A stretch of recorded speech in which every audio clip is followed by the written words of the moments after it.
My daily ফুডে আপনাদের স্বাগত। আজ বানাবো অনুষ্ঠান বাড়ির মতো ঝরঝরে ফ্রায়েড রাইস। এর জন্য একটি বাটিতে আমি 500 গ্রাম বাসমতি রাইস নিয়ে 2-3 বার মতো ভালো করে ধুয়ে নেব।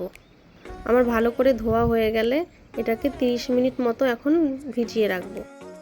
এরপর অন্য এক প্লেটে আমি কিছুটা তেজপাতা, দারচিনি, লবঙ্গ, এলাচ, গোলমরিচ, জয়িত্রী, জয়ফল এবং কাজু বাদাম কিশমিশ নিয়ে নিলাম। আর এখানে কিছুটা ক্যাপসিকাম, বিনস, কুচি করে রাখা গাজর আর কিছুটা চিনি গুঁড়ো করে নিয়েছিলাম। এখন ভাতটা আমি আগে রেডি করে নেব। জন্য হাঁড়িতে জল দিয়ে দিয়েছিলাম। জলটা গরম হয়ে আসলে এর মধ্যে তেজপাতা, গোটা গরম মশলা, কিছুটা লবণ দিয়ে ভিজিয়ে রাখা চালগুলোকে দিয়ে দিলাম।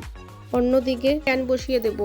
প্যানটা গরম হয়ে আসলে কিছুটা সাদা তেল আর ঘি দিয়ে প্রথমে কিশমিশটা অল্প লো স্টিমে ভেজে নেব।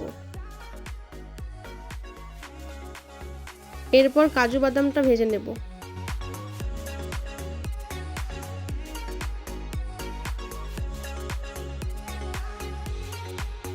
কাজু বাদাম ভাজা হয়ে গেলে দিয়ে দেব গাজর কুচি। গাজরটা একটু বেশিক্ষণ টাইম নিয়ে ভেজে নেব। একটু লবণ দিয়ে দিলাম।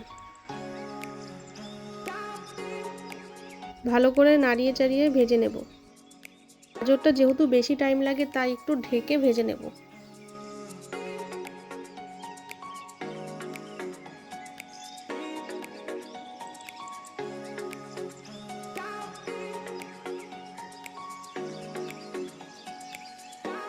গাজরটা আমার ভাজা হয়ে আসলে তুলে নেব।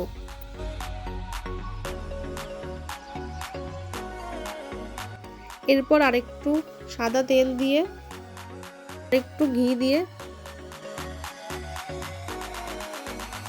ভালো করে নাড়িয়ে আমি ক্যাপসিকামগুলোকে ভেজে নেব সামান্য লবণ দিয়ে।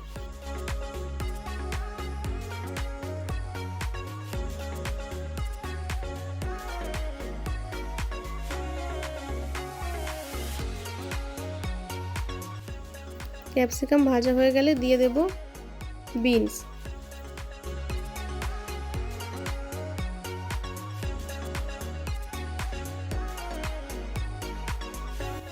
অন্যদিকে ভেজে রাখা বিনস, গাজর নিয়ে কিছুটা লবণ এবং আমার গুঁড়ো করে রাখা চিনি দিয়ে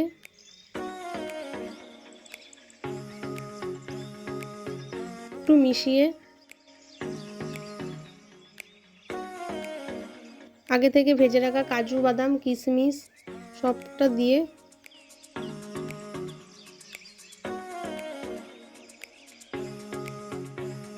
অন্যদিকে আমার ভাতও রেডি হয়ে এসেছে।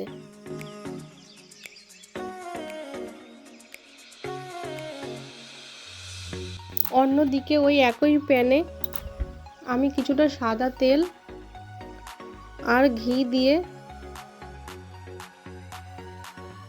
এরপর তেজপাতা, গোটা গরম মশলা ফোড়ন দিয়ে একটু নাড়িয়ে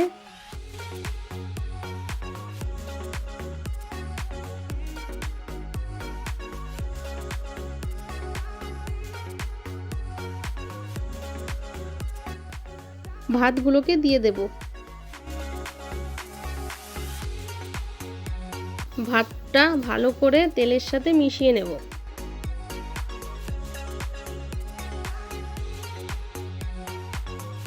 এরপর রেডি করে রাখা গাজর, ক্যাপসিকাম, বিনস সবগুলোকে দিয়ে দিলাম। দিয়ে ভালো করে ভাতের সাথে মিশিয়ে নেব। এভাবে রেডি হয়ে গেল ফ্রায়েড রাইস। খুবই সুন্দর এবং সুস্বাদু একটি রেসিপি। ভিডিওটি ভালো লাগলে লাইক এবং সাবস্ক্রাইব করে দেবেন।